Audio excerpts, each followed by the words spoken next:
ఆకాశవాణి విషయం చెప్తున్నది సత్యవాణి.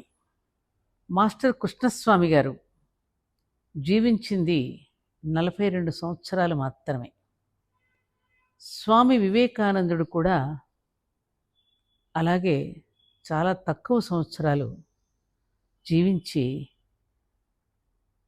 మనకి ఎన్నో ఎన్నో ఎన్నో విషయాలను ఈ జాతికి అందించి మేలుకొల్పి వెళ్ళారు. జగద్గురు శంకరాచార్యులు వారు కూడా అంతే కదా. వీరంతా ఈ భూమి మీదకి అవతరించింది మళ్ళీ మానవ జాతిని తిరిగి పట్టాలకెక్కించడానికి. అలాంటి నేపథ్యంలో గురువు గారితో నాకున్నటువంటి స్వల్ప పరిచయం నన్ను ఎన్నో విధాలుగా మలుపులు తిప్పింది. కంచి పరమాచార్య శ్రీ శ్రీ శ్రీ చంద్రశేఖరేంద్ర సరస్వతి మహాస్వామి వారి అనుగ్రహాన్ని పొందినప్పుడు వారు నన్ను మాస్టర్ కృష్ణస్వామి వైపు మళ్లించారు.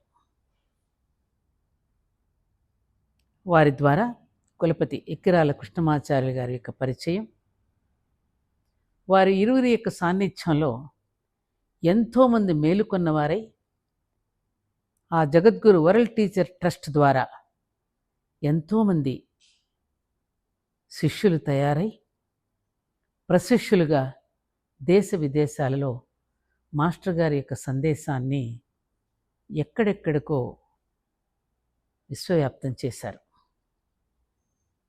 ఆ నేపథ్యంలో నేను జీవించి ఉండగానే కొద్దిమందికైనా మాస్టర్ గారి యొక్క సందేశాన్ని తీసుకువెళ్ళాలనేటువంటి నేపథ్యంలో ఈరోజు మళ్ళీ బుధవారం 21 ఫిబ్రవరి 2024 మళ్ళీ మీ ముందుకు వచ్చాను.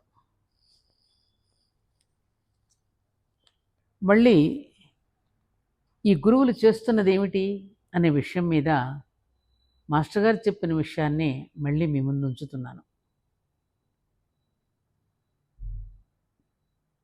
మన దగ్గర బెడ్ లైట్ ఉంది, దానికి గ్లాసు కూడా తుడిచి అక్కడ సిద్ధం చేయబడి ఉంది. దాని పక్కనే అగ్గిపెట్టె, ఆ అగ్గిపెట్టె పైన అగ్గిపుల్ల అన్నీ సిద్ధంగా ఉన్నాయి. గురువు వచ్చి అగ్గిపుల్లను గీసి దీపాన్ని వెలిగిస్తున్నాడు.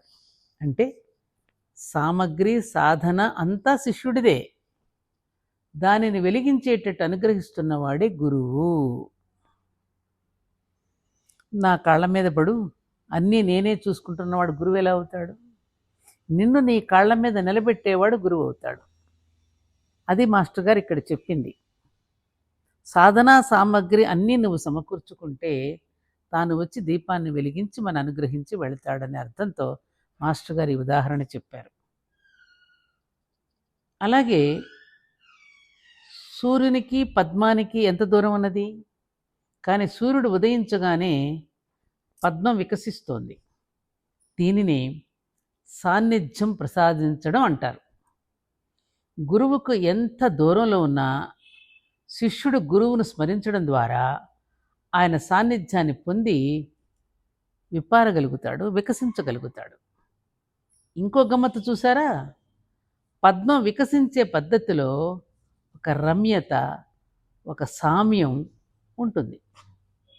అన్ని వైపులకు సమానంగా ఏకకాలంలో వికసిస్తోంది అది. అలాగే పరమగురువు సాన్నిధ్యాన్ని పొందిన శిష్యుడి హృదయం కూడా పరిపూర్ణమైనటువంటి వికాసాన్ని పొందుతుంది. అందుకని మనం ఎక్కడ కూర్చున్నా నమస్కారం మాస్టర్ ఎంకే, నమస్కారం మాస్టర్ ఈకే, నమస్కారం మాస్టర్ సివివి, నమస్కారం master CVV to your lotus feet అంటూ స్మరించి ప్రార్థన చేస్తే ఎక్కడ ఉన్నా గురువు పలుకుతాడు. అలాగే ఎవరు విశ్వాసంతో తమ గురువులను ఎవరైతే ఆరాధిస్తూ ఉంటారో, ఒక సాయిబాబా కానివ్వండి, ఒక రామకృష్ణ పరమహంస కానివ్వండి, అలాగే ఒక రమణ మహర్షి కానివ్వండి, ఒక శంకరాచార్య కానివ్వండి, పరమాచార్య కానివ్వండి, ఎవరు నమ్మిన గురువును వాళ్ళు స్మరించగానే ఆ విధంగా మనందరినీ కూడా ఒక అద్భుతమైనటువంటి ప్రక్రియ ద్వారా వికసింపచేసేటటువంటి వాడు మనకి సద్గురువు. స్వస్తి.